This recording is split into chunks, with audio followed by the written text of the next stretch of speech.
শোনেন না। আমি মনে করি খুবই অসৌজন্যমূলক আচরণ। এই আচরণটা আমি করতে চাচ্ছি না আজকে।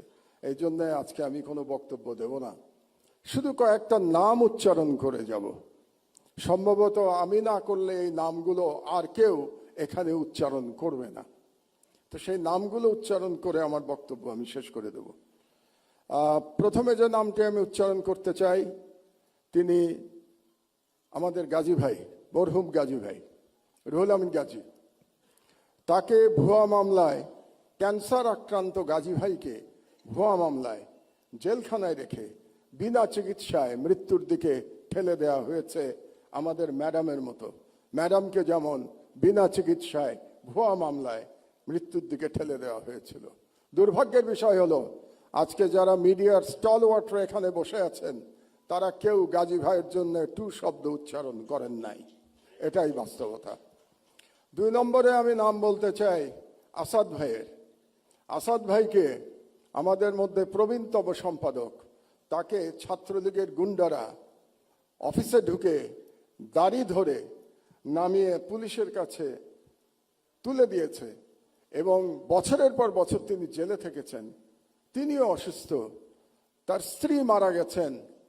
তিনি তার স্ত্রীর পাশে যে থাকতে পারেন নাই, কারণ জেল থেকে বেরোনোর পরেও তাকে পালিয়ে পালিয়ে থাকতে হয়েছিল।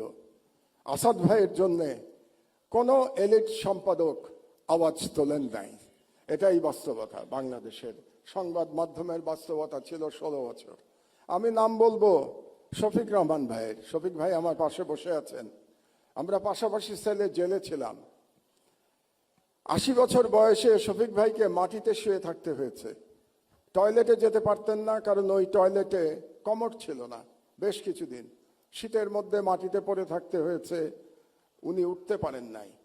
তারপরে যখন আমার পাশের রুমে আসলেন, ওনাকে ধরে ধরে আমরা ব্রেকফাস্ট করতে, দুপুরে খেতে আমরা একসাথে যেতাম, কত গল্প করেছি। শফিক রহমানের জন্য কেউ আপনারা দাঁড়ান নাই। এটাই ছিল ফ্যাসিবাদের চরিত্র। আরেকজনের নাম বলি, কনক সরোয়ার। তার অপরাধ ছিল তিনি আজকের প্রধান ব্যক্তি তারেক রহমান সাহেবের একটা বক্তৃতা তিনি লাইভ চালিয়েছিলেন। এই অপরাধে তাকে 1 বছর প্রায় জেলে থাকতে হয়েছে। তার কোম্পানির চিফকে আমি সালাম সাহেবকে এখানে দেখতে পাচ্ছি। শুধু তাই না, তার বোনকে ভুয়া মামলায়, ড্রাগের মামলায় একজন মহিলাকে, একজন গৃহবধূকে মাসের পর মাস জেলে থাকতে হয়েছে। সংবাদ মাধ্যমের বিবেক জাগ্রত হয় নাই। এটাই বাংলাদেশের সংবাদ মাধ্যমের ইতিহাস। তো এই নামগুলো আমি বললাম এই জন্যে, আমি শিওর আমি না বললে আজকে বুকে হাত দিয়ে প্রত্যেকে বলতে পারবেন কেউ আপনারা এদের নাম বলতেন না আজকে। এই জন্যে আমি এই নামগুলো বললাম।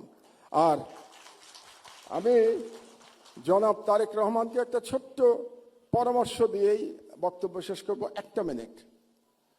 শেখ মুজিবুর রহমান মুক্তিযুদ্ধের সাথে জড়িত ছিলেন না। তিনি জানতেন না মুক্তিযুদ্ধ কিভাবে হয়েছে, এবং তিনি ফিরে এসেও জানার চেষ্টা করেন নাই মুক্তিযুদ্ধ কিভাবে হয়েছে। তাকে আওয়ামী লীগের লোকজন যা বলেছে এবং ভারতীয় পক্ষ যা বলেছে সেটাকেই তিনি ধরে নিয়েছিলেন। এটাই মুক্তিযুদ্ধের ইতিহাস ছিল। এই জন্যই তিনি ব্যর্থ হয়েছিলেন। জনাব তারেক রহমান, আপনি 17 বছর দেশে ছিলেন না, আপনি জানেন না এখানে কি হয়েছে। আপনার বিশিষ্ট লোকজন আপনাকে যা বলেছে এটাই আপনি শুনেছেন, এবং এখন যারা মিডিয়ার নতুন বন্ধুরা আপনাকে যেটা বলছে সেটাই আপনি শুনছেন, এবং সেটাই আপনি মনে করছেন এটাই বাংলাদেশের 17 বছরের ইতিহাস। বাংলাদেশের 17 বছরের ইতিহাস এটা না। সেই ইতিহাস আমি বর্ণনা করব ভবিষ্যতে যদি আপনি এরকম কোনো অনুষ্ঠানের আয়োজন করেন এবং সেই অনুষ্ঠানে আমাকে 15 মিনিট সময় দেন, তাহলে বাংলাদেশের মিডিয়ার ইতিহাস, 50 বছরের ইতিহাস আমি বর্ণনা করব। সেই প্রত্যাশা ব্যক্ত করে আমার বক্তব্য